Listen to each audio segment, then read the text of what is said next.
Good afternoon, everybody. Welcome to the July meeting of Corporate Policy Development and Scrutiny Panel. Thank you all for sacrificing your sunny afternoon out to come in and have even more fun than you would be doing outside with a cold drink. So welcome to everyone to the meeting. This meeting is being webcast. So please can we make sure that when we are speaking that we have our microphones on, and please can we introduce ourselves to the wider meeting and to the massed crowds who will be sitting watching us at the moment.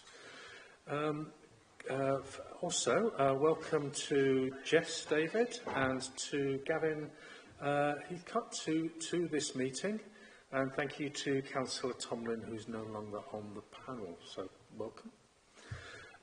The emergency evacuation procedure. When the continuous alarm bell sounds, you must evacuate the building by one of the designated exits and proceed to the named assembly point. The designated exits are signposted. Arrangements are in place for the safe evacuation of disabled people. Thank you very much. Do we have any apologies for absence or substitutions? Apologies from Councillor Hal McPhee. Thank you. Declarations of interest. There's no notification of declaration of interest at this point. If anything does crop up and you feel you need to make a declaration, then please do indicate it and we will put it on the record. There is no urgent business at this meeting and there are no public or councillor statements registered. So we'll move straight on to the minutes of the previous meeting, which I wasn't present, but I understand that there is an issue with minute 143. Colin, coming back. Thank you, Chair. As we've reviewed this, Councillor Guy made a statement about aqueous that was factually incorrect, and to save that being kept on record, I believe it should be removed from that, just to summarise that he was coming to say that aqueous has been repurposed and transformed to tackling the housing crisis, which is factually correct. Thank you. What I'd suggest is that that minute be rewritten to reflect the full discussion there was on aqueous, that Michaela will circulate that to me first and then to panel members, and that will then come up to be signed off at the September meeting. Is that all okay? Thank you very much. So then moving on to the Cabinet Member Update, Agenda Item 8. Welcome.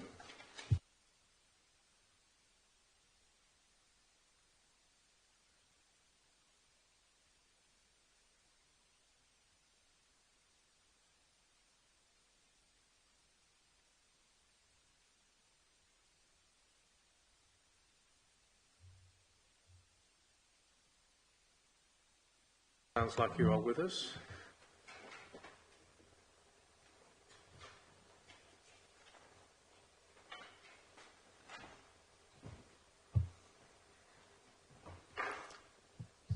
Sorry, the report back on technological innovations and updates will be slightly delayed. Thank you. I think we're on. Apologies. So, prepared any extensive speech for this, but just to kind of cover a few things that have been happening since the last time we met. Obviously, I've been continuing the.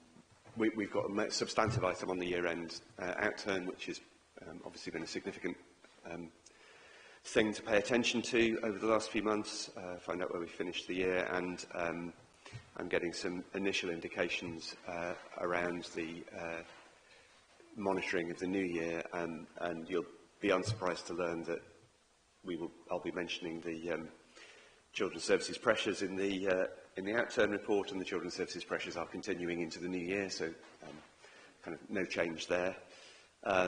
So that's from a budget point of view. Other things that have I've been involved with since we last met, you'll have seen that the work began on Jollies, which is an extensive capital project. So I've been involved in the assigning the contracts for the work on Jollies. That all seems to be on track still, and we're looking for that store to be handed over to Morley's in the autumn, for them to reopen the store in early spring, I think is their target at the moment. So that's looking pretty successful, I think. We've obviously had the Be Our Best activity, which can't remember where we were exactly the last time I met with the panel, but there's obviously been the decision to go ahead with implementing the new pay scales and job roles. I'm supportive of the Chief Executive's decision to do that. I think that it was the right thing to do, and I'm hopeful that that will remove some uncertainty from staff, because it's been a process that's been going on too long. We were able to give over 60% of staff a pay rise, and nobody's pay is going down, so I think that's overall a good thing. And I think that I hope that that process will now bed in, and that the uncertainty will be removed from staff's positions. I was also going to cover, oh yes, we're in the process of rolling out the Improving Communications project, so which is a very exciting project for a new communications system to for staff to have access to, whereby replacing our phone system essentially, but it's much more than that. That underplays it. Replacing it with a new system that is much more interconnected and allows staff to see a proper customer record when somebody rings up, and for it to be joined to their email and any social media contact they've had with us and all that kind of thing. So we've spent a number of years now since Liam Abbott, the Head of Digital and Customer Experience, arrived, working on the plumbing, if you like, of the IT systems, which were pretty outdated. And we're now able to capitalise on that a little more and start to introduce some systems on top, which will, I hope, begin to show fruit for our residents in the service they get when they contact us. They should see an improvement in the speed of response, the ability of people to respond first time. We're going to reduce the number of phone numbers you have to contact the council on from the 60 we've got on our website, I think it is now, to 1. So I think there'll be a lot of improvement, I think, in that customer contact area over the next 12 months, and we're in the process of rolling that out now. And it'll also allow us to do a lot better management information and BI on the back of the information that we're getting when people talk to us or email us or contact us via social media. So, yeah, I think that's quite an exciting project. Thank you. Thank you. Any questions? Toby? Not so much questions, just for the record that the staff pay was a decision of the Employment Committee, which Ian and I were involved with. Okay, thank you. We'll note that just for the record. Ian? Again, just to qualify, for the record, no staff have received any pay deduction. Lower graded staff have actually received a pay award. There are people who will not be receiving a pay increase, but they will be protected for a period of 3 years. Thank you very much. Any other questions? If not, I will chip in. A couple of things. First of all, and appreciate not necessarily an answer now, but maybe flag up from work for the future. We've just come back from a Local Government Association conference up in Liverpool. Many strands of discussions, but one strand of discussion was on the tourism tax and the introduction of a tourism tax. Could you update where we are with what discussions are taking place within the authority? Are Baines lobbying central government or talking to central government about that? And I believe it is council policy with a motion passed at full council actually supporting the principle of tourism tax. To that further. Yep, very happy to update you on that. Yes, we were at the ALGA. Glad to have your company, Robin.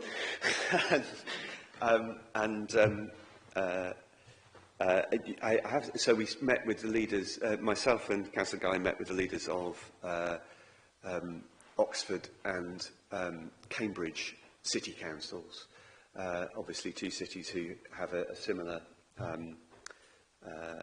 issue with tourism and the strain that that places on resources.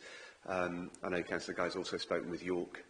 I have to say they're both Labour colleagues of yours, and they would very much like us not to refer to it as a tax. Tourist levy is the preferred terminology. But we had discussions with them about tourist levy, about lobbying government together for tourist levy. We as a council have been, but I think it's going to be more powerful if we can get together as a group and lobby government as a group. They seemed very positive about that, so we will be leading on putting some lobbying material together to lobby government around the introduction of a tourist levy, or the introduction of powers so that we can introduce a tourist levy if we would like to. Certainly, if we were given the powers, I would be bringing that to council as soon as I possibly could. Thank you very much. Thank you for the reminder about tourist levy. Clearly, I'm not on message enough. But I thought what was interesting, it's understandable you would meet with those particular local authorities, but I think Liverpool was saying they're looking at a tourist levy as well, which I thought was an interesting expansion of councils looking at that as a source of income.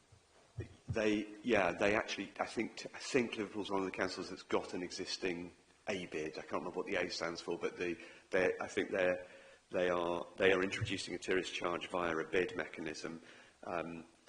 I believe one of the councils we're talking to, I can't remember which one, is also doing that. It is not our preferred mechanism for doing it. We would much rather be given the powers to raise the money as the council. Obviously, if you do it through a bid, then the bid decide where they're spending the money. And so it's not local government funds, it's funds that are... And that's the same for the Manchester one. It's raised through a bid, not through the local government. Thank you. Obviously, I'm aware of Manchester, and obviously it's a different process. It's going through their business improvement district. Is it true, though, that the devolved nations have powers already to levy for tourism? Yes, that's absolutely right. So Wales and Scotland both have introduced legislation so that they can have tourist levies levied by their local councils. Edinburgh, for example, has already done it. I can't remember which one of the Welsh ones has, but yes, they have the powers, and it's exactly those powers we would like. Just as an indication, really, of those discussions, Edinburgh are coming in at 5% of overnight stay value from next year. Has those discussions with Oxford, Cambridge, has any exploratory figures been discussed as to would allow us to start understanding finance and levels of finance that could be attributed to a levy? No, we didn't discuss levels of finance, and I think we would very much like those to be locally set rather than set nationally, so that local circumstances can be taken into account. Thank you. And I'm not aware of in the discussions that are taking place of any particular percentage being talked about at the moment for councils. If there's no other questions, can I ask about Bob? And I'm trying to be polite. In the situation of where people are getting pay rises, and that people are under pay protection for 3 years, and I appreciate that is a good news story. So how have we ended up with quite so many appeals, and also how many appeals do we have, and where are we in those discussions with the trade unions about Bob and any legal challenges?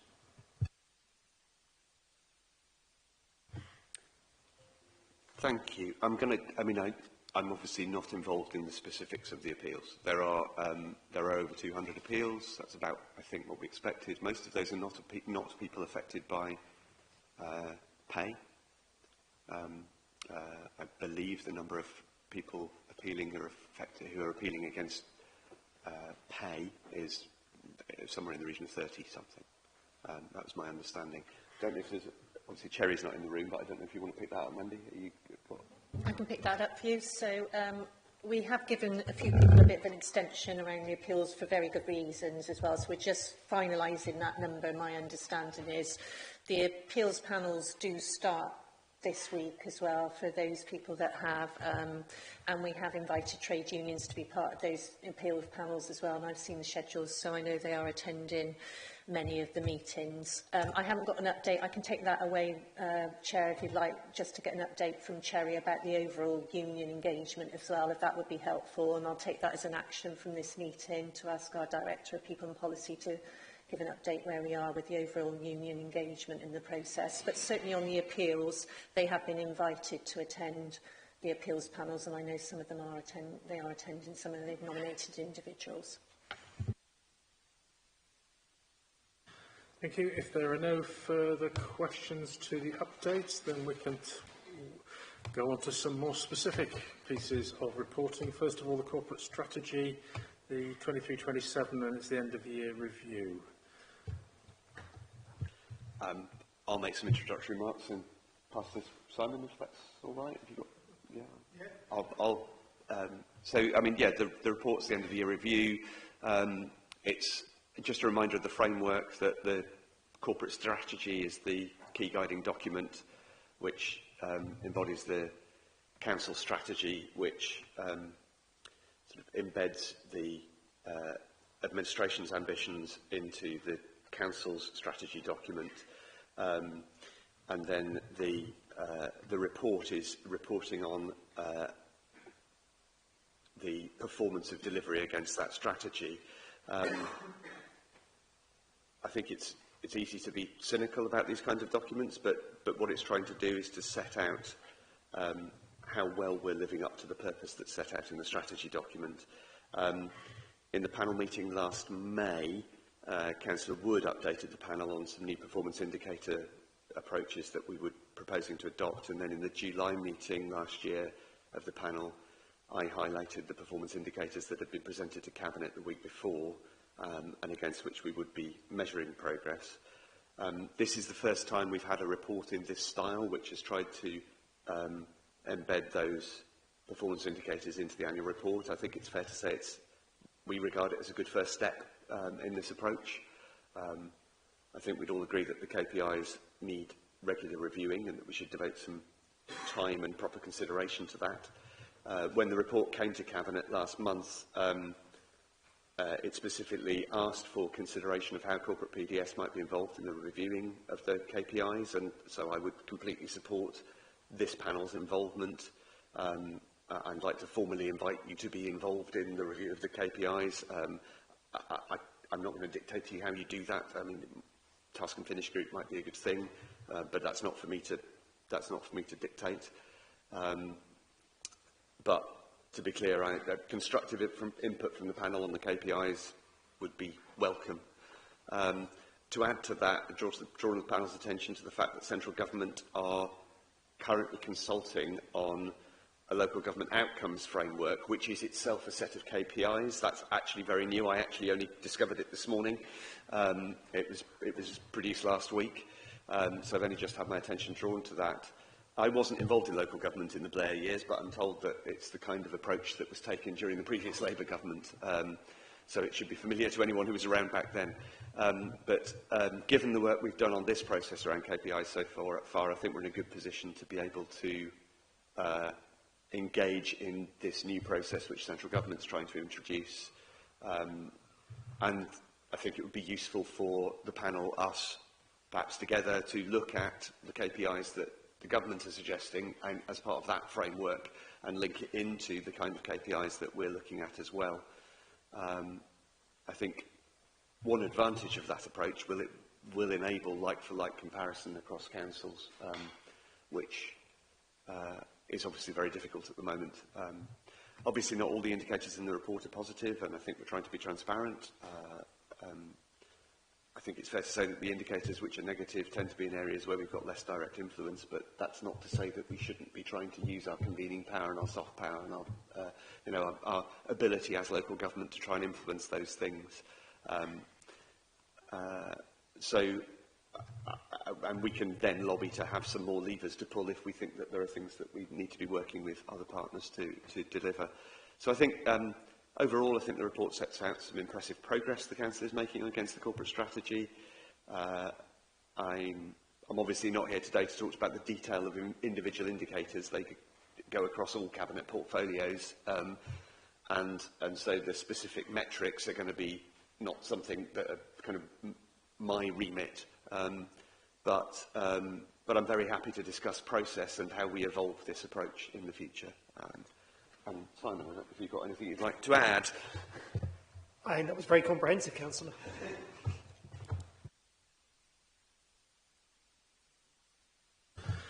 Any comments? If not, Kerry, I think, first.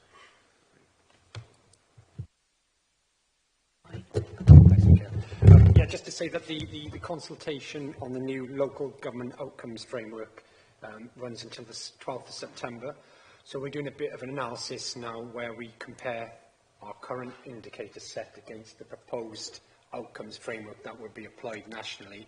So I think the proposal is from the cabinet members that we call a meeting, we'll do some, present some analysis on our indicator set, and the initial findings are that actually there's quite a lot of consistency in what we've chosen to be our priorities against the national ones. So I think it'll be quite a positive meeting. So we'll look to put something in the calendar late summer, then on behalf of scrutiny, then we can feed back to that consultation and move towards refreshing our indicator set based on the national direction of travel. Thank you. Any other comments for Jess? Thank you. Thank you for your comments, Mark, and it's really interesting to hear what you said about indicators coming to this afresh. I just wanted to clarify, has this update kind of cherry-picked some indicators to report and is from a wider set, or are those indicators that have been reported on the main ones? I believe the report has in it all the indicators that we signed off as Cabinet last year. Right. I mean, there are obviously all sorts of things that we measure as a council that you would be able to see on various dashboards for individual services, but these are the indicators that were taken through the process of going to Cabinet and then PDS last year. Okay. I mean, I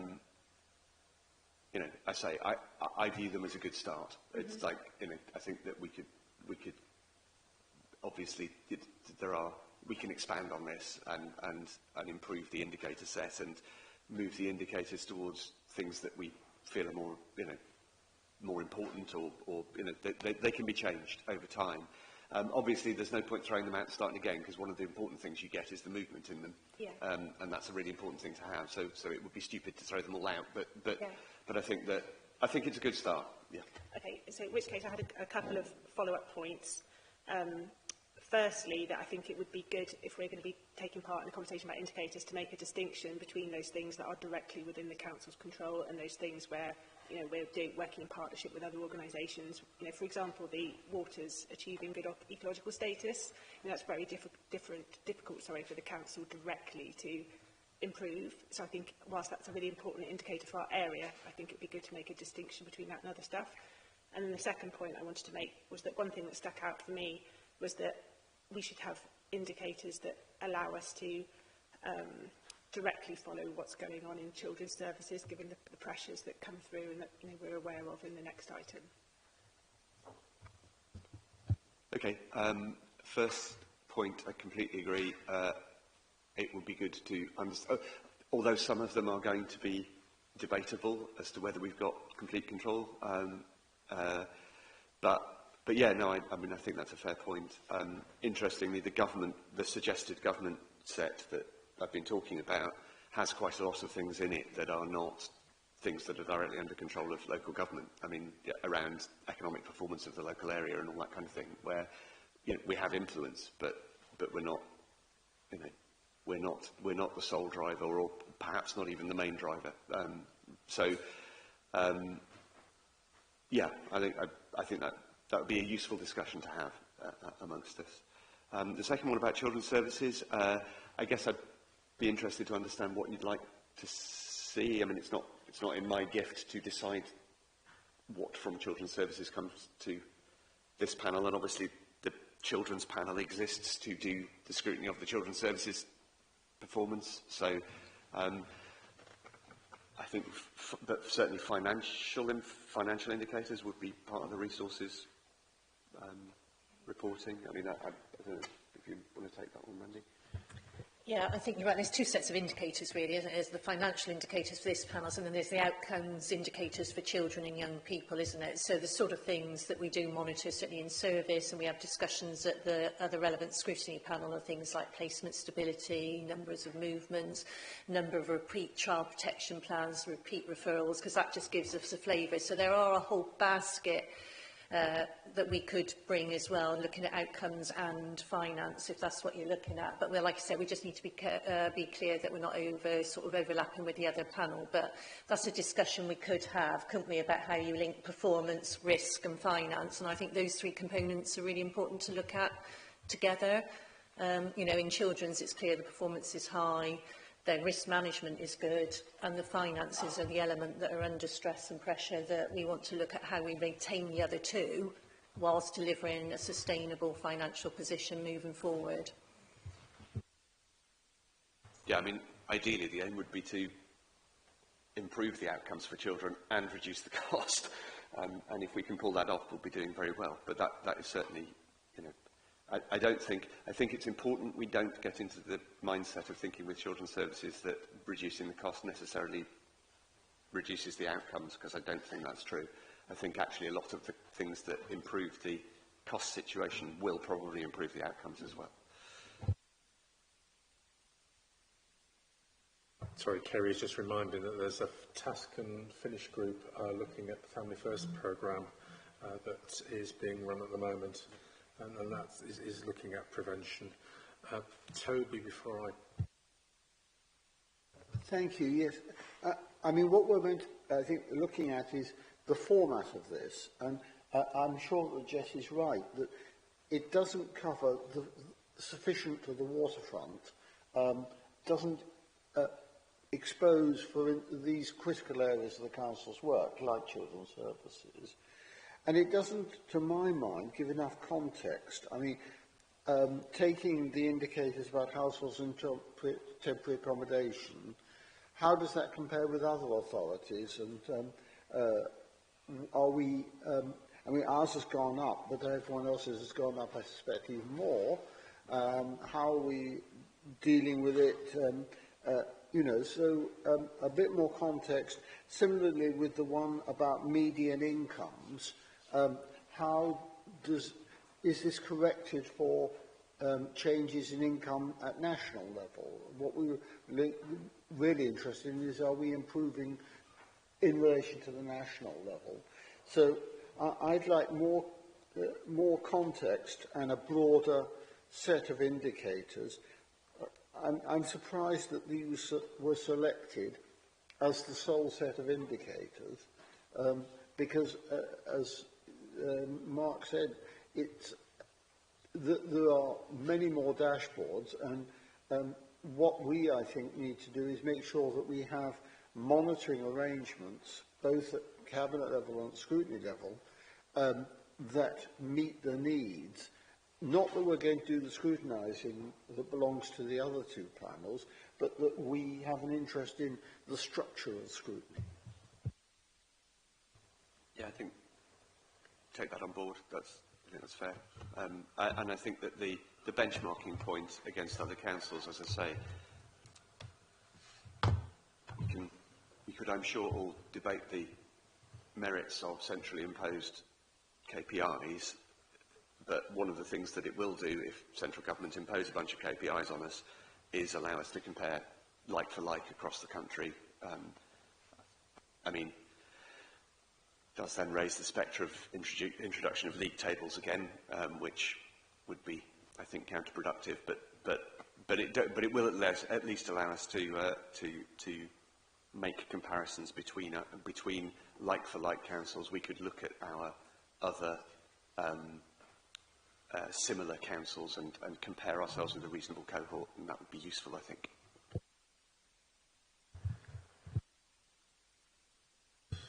If not, just a couple of comments myself. I mean, it's difficult, isn't it? I mean, there's the expression, it doesn't matter how many times you weigh the cat or you measure the cat, it doesn't make it a happier or a healthier cat. And we can collect statistics for the sake of collecting statistics, but you can spend your entire time collecting them and collecting stats that you aren't necessarily heavily influenced over. I mean, I would use the example of looking at healthier lives, living where I do, the incidence of childhood obesity in the Soma Valley, how that compares to the rest of Baines regionally and nationally, and I would say that that can influence our policies when it comes to food security and how that food security is, but I also appreciate that how that goes up and down is not necessarily a result of what we do, although we can have an influence. And certainly I think it would be useful to, first of all, have a discussion of what KPIs we should be looking at into the future, without, as you say, necessarily abandoning KPIs that are giving you a timeline we've had for a while. But also, I guess as well, reminding councillors that there are dashboards of information available to all councillors on our website and how to use those to get the information that you want. One thing I would have a look at, though, is Section 4, giving people a bigger say. I think it's interesting that the case study is about parking in Midsummer Norton and Radstock, and very clearly here the trend is from 20% of residents feel they can be informed in decision making as in December 22 down to 11% in 23. That possibly is an area where we can have more influence and maybe learn more lessons from that, without making any particular points, of course. Thank you for your not making any particular points. A pleasure. So, if we can look at a session on what the requirements are going to be or what the consultation is with governments, I would certainly hope and say almost certainly we're not going to go back to the days of league tables. And yes, and all the mood music from central government is about devolution down to local authorities because you know best, and that appears to be the case. What will be interesting, though, is, and as an aside from this, are the new fair funding allocations that are being looked at, that are looking at deprivation indices up and down the country, which clearly is going to affect Baines as one of the more financially wealthier authorities. But there does seem to be an element in there as well about the accessibility of services, so that rural areas like North Yorkshire or Somerset, the fact that, for example, and I was up in North Yorkshire last week, my mum's carers appear to be travelling the best part of 400 miles a day across a rural area to actually provide services. That isn't necessarily going to be wholly the case with us, but certainly in North East Somerset there is travel time and the availability of geographic availability of services. So how we are affected by that and make sure that we make sure the government has got the correct figures about accessibility of services for our residents in more rural areas. Yeah, I mean, the fair funding review is evidently going to have a significant effect on local government across the country. Its direct effect on us is not clear yet. I think it would be fair to say, Jeff, I'm going to look at you now. Fair funding, I mean, you're going through the process with your team of looking at what the effect of the fair funding review is going to be over time. I mean, how much detail do we have, and when are we expecting more, I guess is the question. Yeah.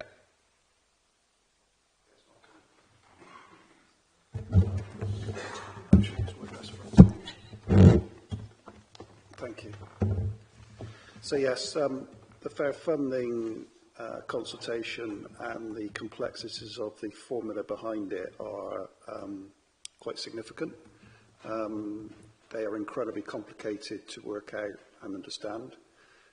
It's a 126-page document with 40-odd detailed consultation questions. It's affecting every local authority up and down the land. As Councillor Elliott has already indicated and the Chair's indicated, deprivation is highlighted as a significant balancing factor in what fair funding is looking at. So we will be a net loser as a result of that. Because of the complexity of the figures, we're having to go through quite a heavy validation process. So it's going to take us a few more weeks before we get to the position where we have some confidence about what that means, but we will definitely be a net loser financially from the process. That's all I can assure you at the moment.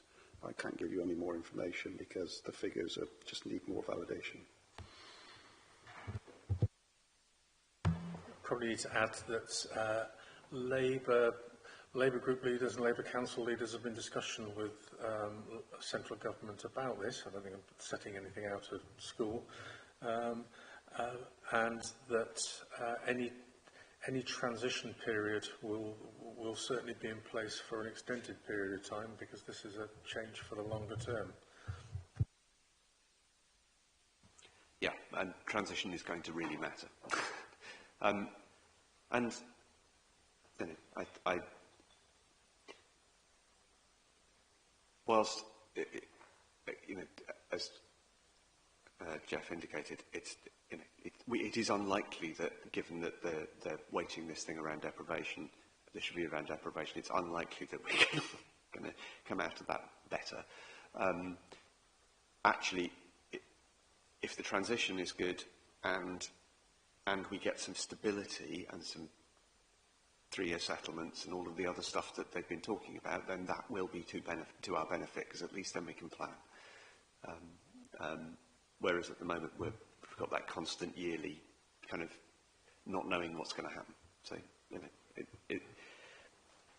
it's whilst I would love to, you know, it would be great if the government chucked us a whole pile of extra money. They're not going to. So.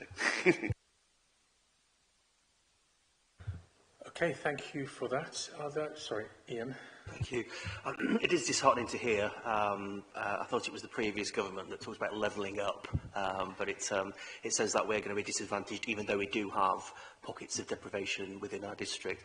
Are there any discussions about the fact that we're, you know, we raised this before previously regarding the fact that we're a tourist city? We know we're also a university city as well. I'm sorry to exclude North East Somerset on this instance, but we do have, you know, a third of the city's residents are students. Is there any discussion about any form of compensation that we used to have in the past because of the lack of council tax income? There was a parliamentary question asked about that, and the response from the Minister was that they were looking at introducing some kind of recognition of student populations in student cities. There was absolutely no detail more than that in the response, just the fact that it was being looked at. So, you know, yes, hopefully they will look at that and decide it's a good thing to do. And you're right, when if the City of Bath, something like 30% of the population are students, that obviously does have a financial impact on us. So, yeah. It's probably worth mentioning as well that previous measurements of deprivation have tended to be on a ward level rather than sub-ward level, which means that any pockets of deprivation actually get lost in the overall picture.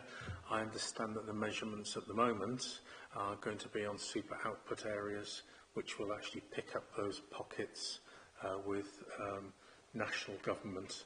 I'm not saying that necessarily means an overall shift, but it does mean that places like parts of Twerton, parts of Westfield, Radstock, Peasdown and the rest will actually be picked up rather than glossed over.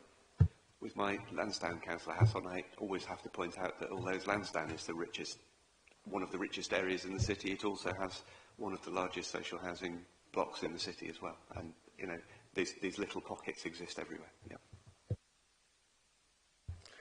Okay, thank you for that. That will be a discussion that the corporate strategy will run and run. The ancillary discussion that came with that will run and run as well.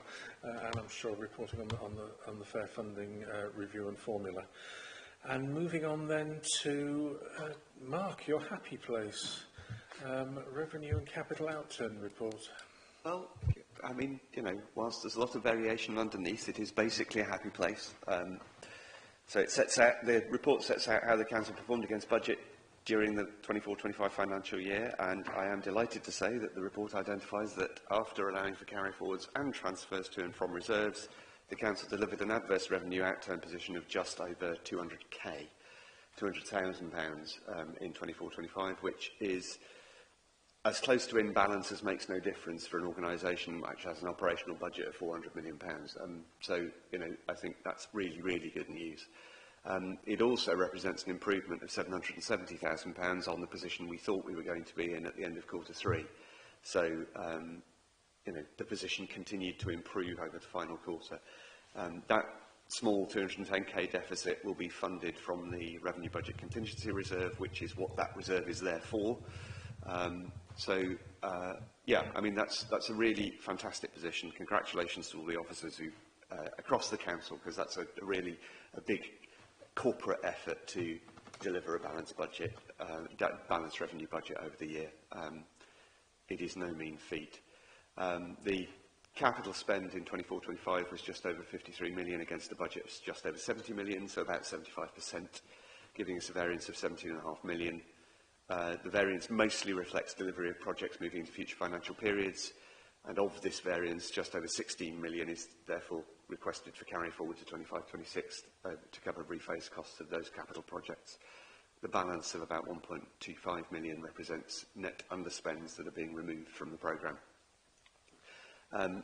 It'll be no surprise to anybody, given the conversations earlier and the reports through the year, that given the updates throughout the year, that by far the biggest overspend for the revenue budget at the end of the financial year was in children's services, which finished 6.18 million over budget.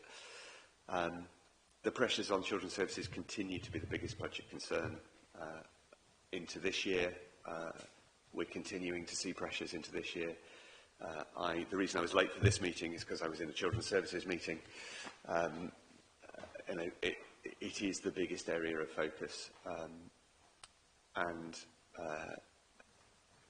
there are some significant changes in process going on now in children's services around how commissioning works, again, I'm very hopeful that that will reduce cost and at worst see no reduction in the outcomes for children. I'm hopeful it will improve outcomes for children.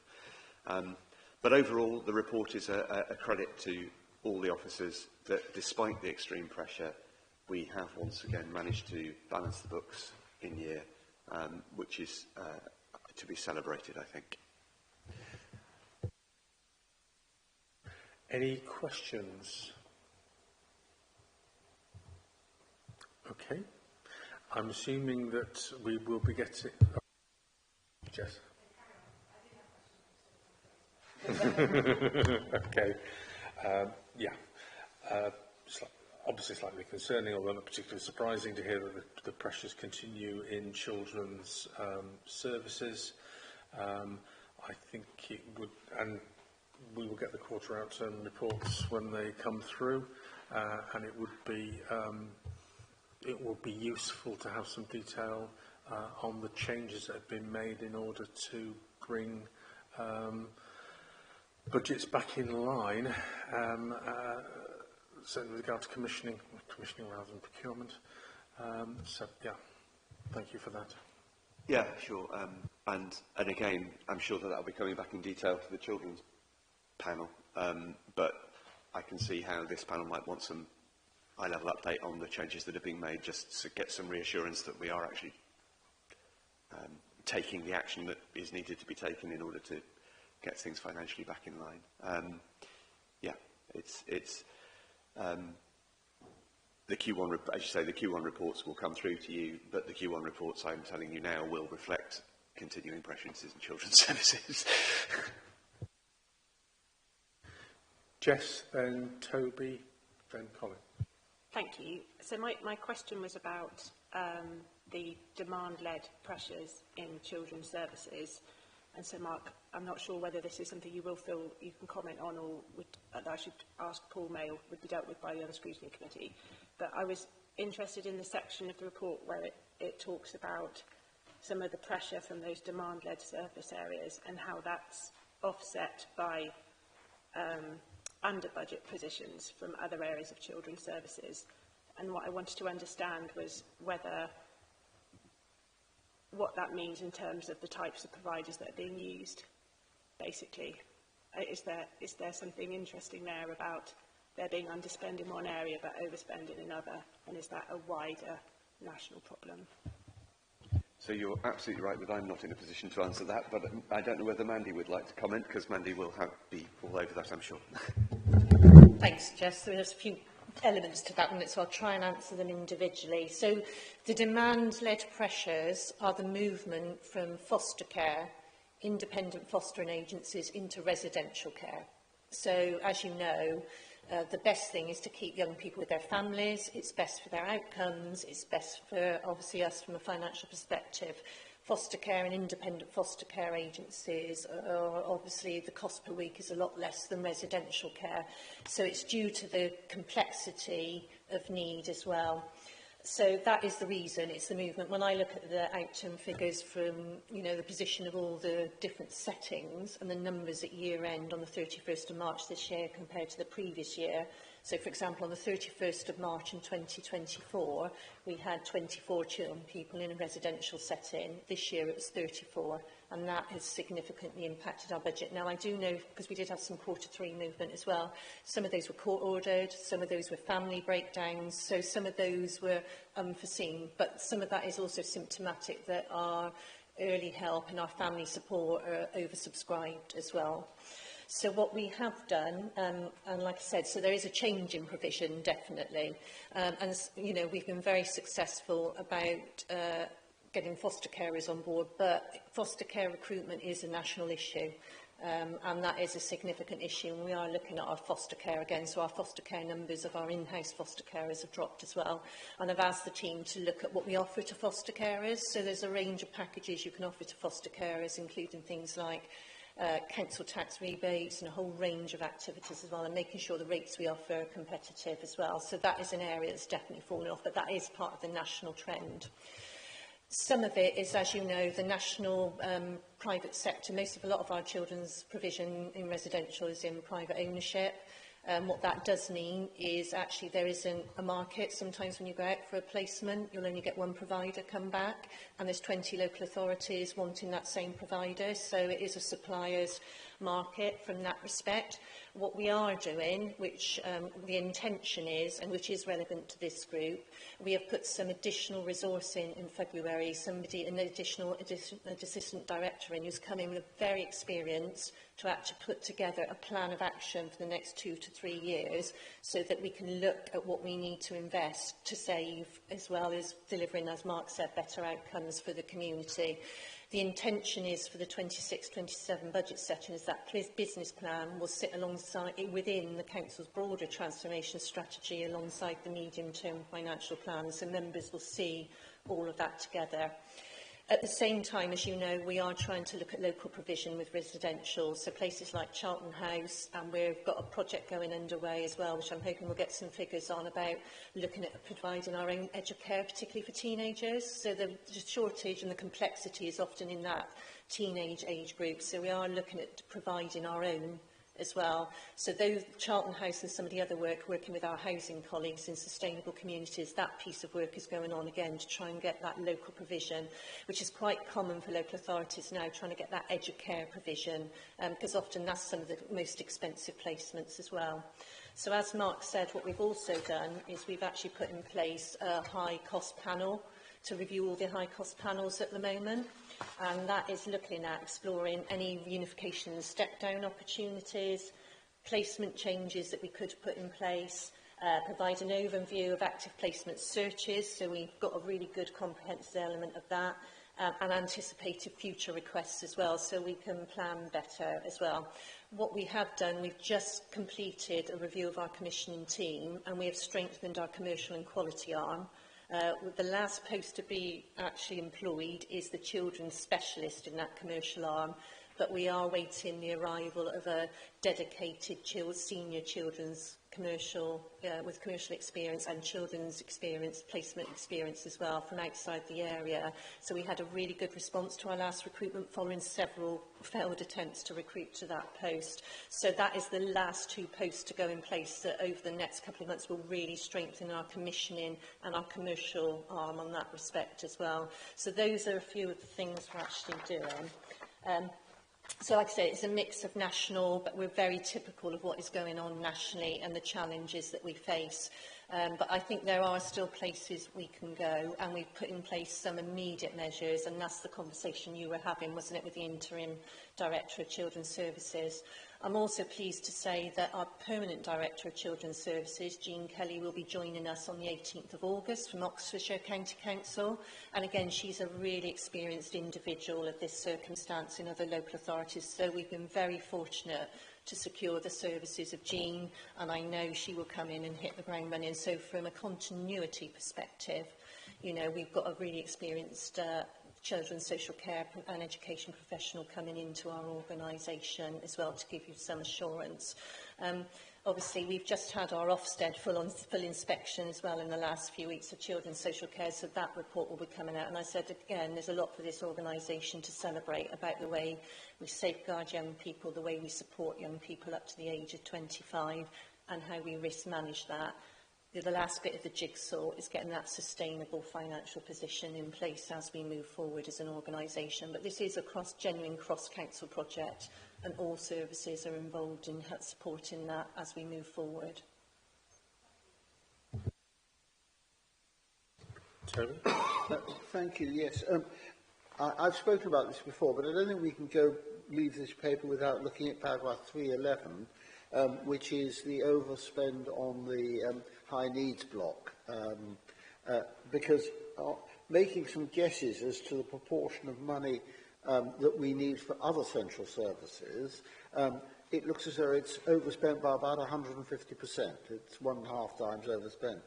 And I couldn't see the new reserve of negative reserve of 32 million in the capital table. Perhaps someone can, in the balances table.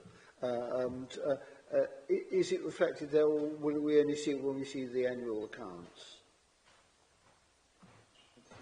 Yeah, I'll pass over to Gary, but I'll let Gary answer first, and then I'll comment. Actually, sorry, Gary, you go first.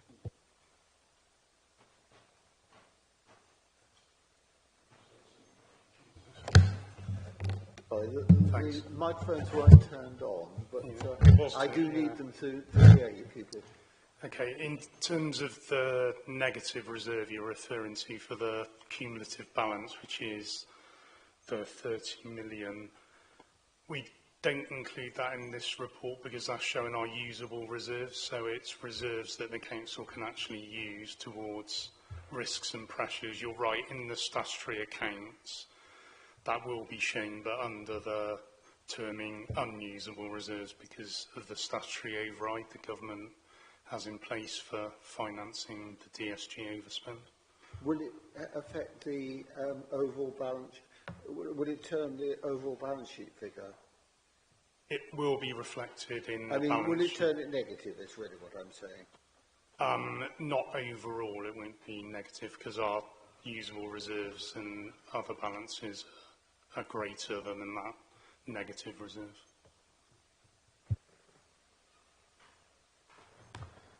But, Thank you. yeah, just to pick up on that, your microphone's still on, by the way, Toby.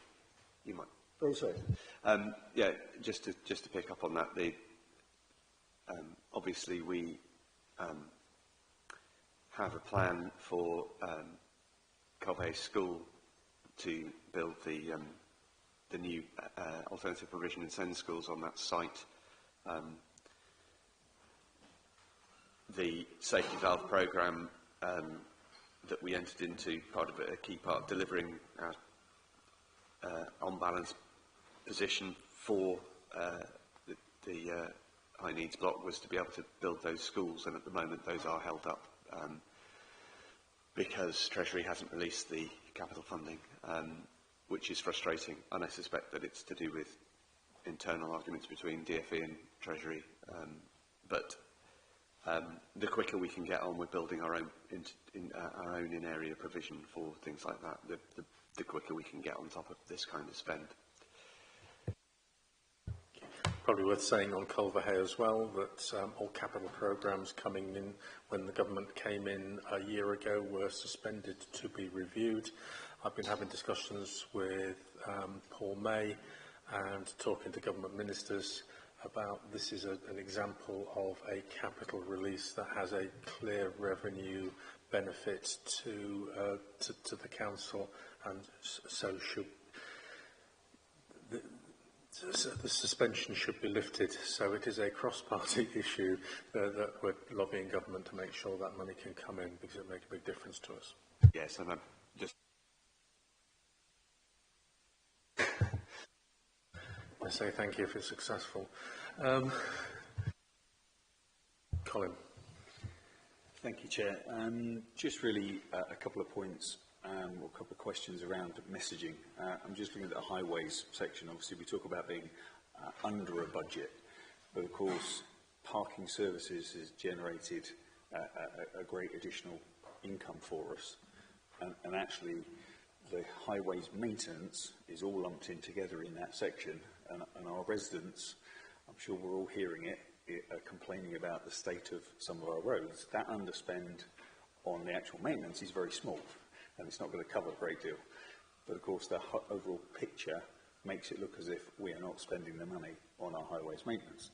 So it's how do we frame it and make sure our residents are seeing things with clarity as to the pressures we have of budget and that we are doing our best to deliver on all these other areas. That's one question. I'll ask the second one. It's just the line with Cleveland Pools. 76,000 and it's rephased. There's more money coming in next year. Somebody actually mentioned Cleveland Pools to me today in a very negative throwaway comment.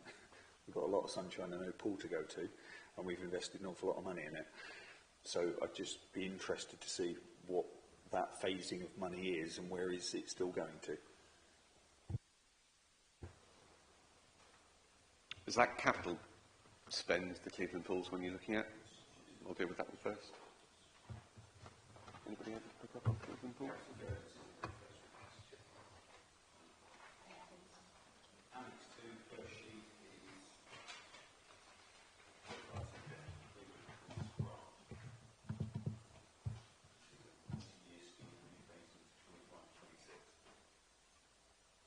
Okay, I don't know what that is. I'm not aware of us spending any more capital on Cleveland Pools, so I'll have to come back to you, Colin. Apologies, unless anybody's got an answer behind me. No? No. Yeah, I mean, yeah, I'll have to come back to you. Don't know. But I'm not aware of us putting any more capital into Cleveland Pools. On the first point, which I've now forgotten. Highways. Yeah, oh yeah, and how do we report things? Yes, okay. This is a eternal problem, isn't it? That how do you report complicated local government balance sheets in a way that are meaningful to residents? And thank you for pointing out that, you know, actually what we're reporting there is increased parking income, not a lack of spending on roads. I mean, actually our capital spend on highways has been particularly successful actually over the last 2 years. We're spending more on the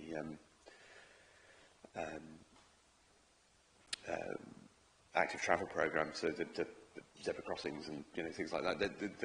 That programme is the local active travel schemes is going great guns and is delivering 2.5 times what it used to financially. So I think that's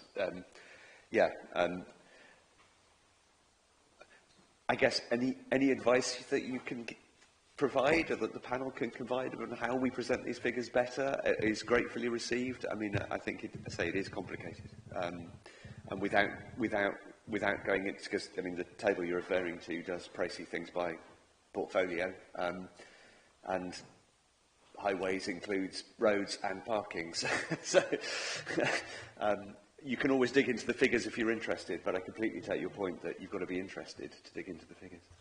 These figures were out, but I got an email on Saturday from a local cyclist, very upset on the condition and comparing it to a period of time. And it's how do you respond to them to take that information out to show them that we are being a responsible council? Where does that frame us nationally? We all know about bad weather and how that impacts potholes, and it's a difficult one. But I know there's a desire to make sure that clear information is out there. Sure, and I think from our previous conversations, I'm always very much in favour of trying to get as much clarity as we can. It is difficult in large financial reports, but yeah. Andy, you wanted to add? Yeah, I was just going to say, you'll look from, as you said, it's pulling all that information together, and I really would commend people to look at Chris Major's presentation that went to the last Cabinet meeting, because it does actually pull together everything that we're doing on the highway and the network as well, and it's a really good presentation, which I'm happy to share again with this panel if it would help. We've also committed over the last few years, we've changed our sort of capital prioritisations, so there is an extra £2 million again in the budget this year of capital, and I know the team have delivered a lot of their programme for surface dressing already this year, which is the whole year programme, so they're well ahead of schedule. We have also invested in additional comms in that area as well, so there is a before and after. You'll see a lot of social media talks about before and after, but it's a really good point. I think there's still more to do, because actually we know our A's and B's roads, the condition is improving, not across all our network, but we are seeing on that asset management a turning point with the investment that's been made, and we are saying that. But I accept perfectly there will still be individual elements where people are not seeing that change. So I think it's something certainly we're looking at as part of comms review as well, isn't it, Mark, of how we sort of get some of that messaging out to the community, because we have been fortunate as an organisation to sustain that investment when other local authorities haven't had that opportunity, and there has been a lot of investment put in over the last few years, and we are now beginning to see the benefits of that. Yeah, and thanks for the reminder about Chris Major's presentation. Actually, I commend that to everyone. The presentation that Chris gave to Cabinet on highways at the last Cabinet meeting, or the one before, I can't remember. But that was a really, really good presentation. It was very clear and very good at showing what we as a council are doing from a highways point of view. It was really good. Thank you for that, Mandy. Yes, I'd recommend anyone drive a road that's going from Bath and North East Somerset into North Somerset to see the comparison, but I probably don't need to tell you that, Mandy, do I?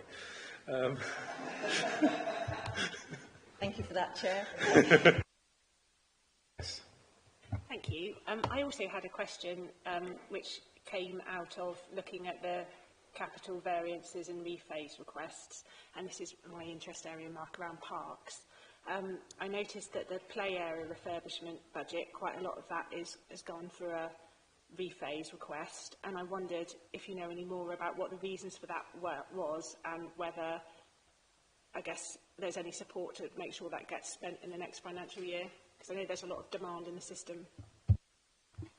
I don't know anything about that specifically. I'm happy to come back to you. I'll take that as an action. Oh, thank you. Andy can answer. Yeah, thanks. So a lot of that, there's a mix of funding in that. Some of it is 106 sales, some of it is our own capital that we've put in. What we have done, in 24-25, we set up our capital team, which sits under Sophie Broadfield, did employ part of the way through a dedicated person to actually deliver the parks refurbishment capital programme. They weren't in post until the whole year, so we have spent quite a lot of money. So I'm really confident that moving into this financial year, that there also was some transfer over into 25-26, that we've got all the arrangements in place now to move at pace with that programme. So some of it was a timing and getting a dedicated programme officer on board who could deliver that project. But I am comfortable and confident that that won't be the position next year. It sits in under Tom Foster, who's our capital programme lead, who manages all the capital programmes across the many of the capital programmes across the organisation, sustainable communities. Reports through to Simon Martin, if that helps. Thank you. If there's no other comments, just a brief comment myself, and it's looking at the overall the outturn and the variance. And clearly with the 6.18 million for children's services. Just going back slightly, the setting of a budget is a really tough process, and the departments across Spain's are expected to be making savings and actually stick to those savings. And I think we need to reflect a bit on departments that are making the savings they promised and then have to make savings on top because of the situation in children's services. Are there any observations about that? And also, how is that managed with the expectations and the morale of staff teams who are having to cut and then cut again? Yeah, I mean, it is, of course, true that the pressures in children's services place pressure on the rest of the council. I mean, that's evidently true. I think, my perception from, I don't know if you attended any of the Values Week stuff that was held in May, was it? May Values Week? But actually, staff morale seemed to be really very good, actually, overall. And I think people genuinely think that we've got a cohort of staff who are really committed to delivering for residents. And I think that we're not, whilst yes, extra pressure is then placed on those other departments, it's not, in some cases, in some large cases, it's actually extra pressure on income rather than on savings. Things like parking services do dramatically help out, where I can't remember how much better parking services were, but they were pretty good. I think it's in the figures in the report. So I don't think I wouldn't characterise this as a situation where we're having to kind of cut lots of other things because of the pressure in children's, and a lot of it is also management of corporate budgets. I mean, if you look at where a lot of the under budget is, it's in my portfolio. It's in the corporate services stuff. Yeah, I think. Yeah, I would pay credit to all the council staff for the amount of work that they've done and the amount of effort that they put into meeting a budget. I mean, it's not easy, but I don't think that people are there are planned savings, and I don't think people are having to do wildly and much more than the planned savings that we've got in place. So I don't think we're placing wildly undue pressure on people. And as I say, my experience at Values Week from turning up to a couple of those sessions was that morale seemed to be pretty good. So, which was, I must admit, I was pleasantly surprised by. Thank you for that. That's good to hear, but it's also, I think, important to be thanking staff for delivering high-quality services in tough financial times and adapting to that. So thank you for that. Are there any other questions on Revenue and Capital Outturn report? If not, can we move to the panel work plan and suggestions and comments for future items? As always, if anyone has ideas, please say, and if any panel members have ideas outside of meetings, then please say. Colin. Just one thought from that previous piece, really. We had a discussion quite some time ago about the potential impact that changes to private education with the VAT provision going on, and that, you know, monitoring that and seeing what's happening. I've been made aware in the last few weeks of quite significant redundancies being made across teaching staff and others from private schools in Bath, and that in some way must correlate to changing numbers. And I know some of I've had that reported of some of those people moving or looking to move schools. That's the difficult one, is there a place for them? But will that impact on SEND and other areas? Because some of those private schools, people are paying for a provision that gives them supported. We identified that quite some time ago and said, we know our colleagues were going to be looking at it, but is there some way we should be looking at something come the new academic year, September, October, and see what those outcomes are from one year to the next, if there's been a shift? Certainly, if there are some numbers, if it's not us, then the Children and Young People's Panel will probably want to look at that. I think I do hear there might be a review of SEND going on. So presumably that may well be an element of that national review as well. Thank you for that. Toby? Thank you, Chair. In our previous informal meeting, we discussed the possibility of adding procurement to the work programme. I spoke about the involvement of members at the pre-tender stage and designing the scoring system and having influence over what we are buying effectively when we go out to shop in the contract phase. And the feeling that we ought to have much more member influence at cabinet level and about major contracts, or even ones that will have impact, like on the voluntary sector, so that we're comfortable with the design. And you, Chair, you spoke about the need for local procurement and the need to reflect local procurement.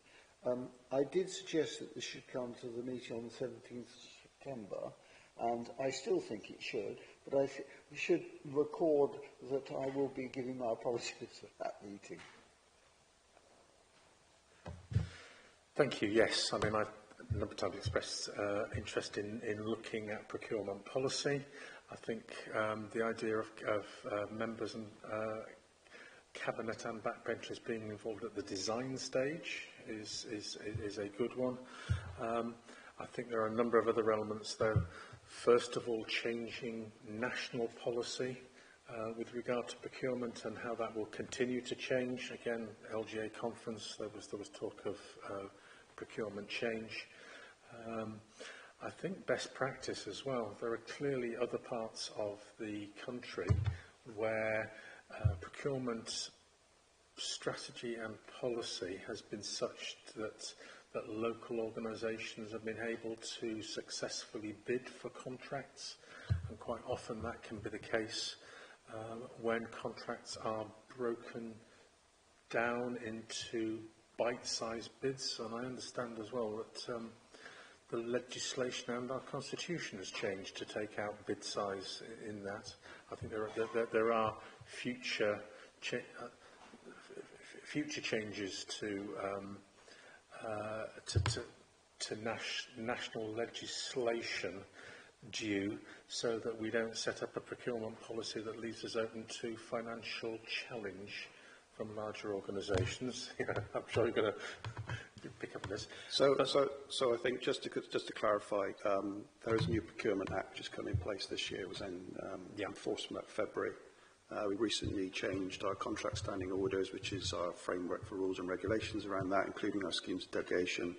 And in the last 12 months, we've also signed off and approved our procurement strategy. So very happy to bring back any information on the procurement arena to you, but as long as we're clear which angle you would like to discuss, and that would really help Cheryl, who's my head of procurement, in terms of preparing for that. So if you could be clear about that, that would be really help in terms of the work plan.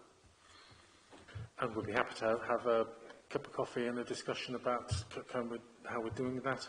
There were certainly signs and indications given at LGA conference last week that there will be further movement on procurement.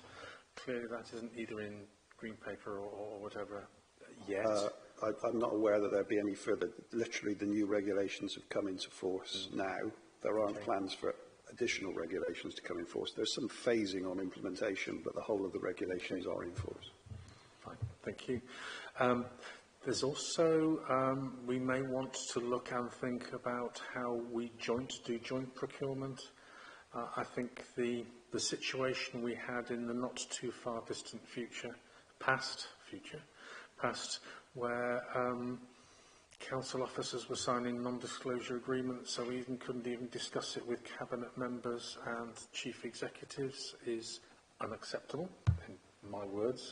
That might not be shared by the rest of the panel, and how we can discuss with central government about how jointly procured contracts with the NHS, how the NHS should have more accountability in how that is done. But I appreciate it's probably a wider discussion than just how I'm very happy to talk through any of that. Just to be clear, we don't sign any non-disclosure agreements. You know, there are confidentiality elements to any procurement process, so that's what we're describing, but there aren't non-disclosure agreements, so just to be clear. Probably want to discuss that further, because that's not... I'm looking at any puzzled expressions from fellow councillors. That wasn't my understanding of how certain certain procurement exercises took place. But I'm happy to have that discussion at a later date. And we'll get another example of the minutes being looked at, aren't we, to make sure that what's being said is factually accurate. Yeah. Are there any other suggestions about items onto the work programme and future agendas? Toby?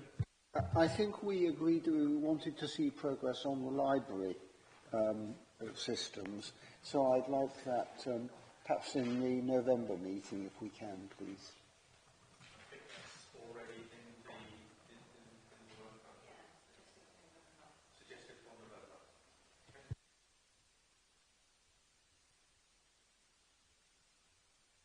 If there are no other suggestions, then call the meeting to a close. Thank you all for coming along. I hope you have a nice evening sat out with something cool. That's certainly what I'll be doing when I get back home, out in the garden. And thank you very much. And it wouldn't be right not to thank Mandy for all her work and the rest, and best wishes for the future.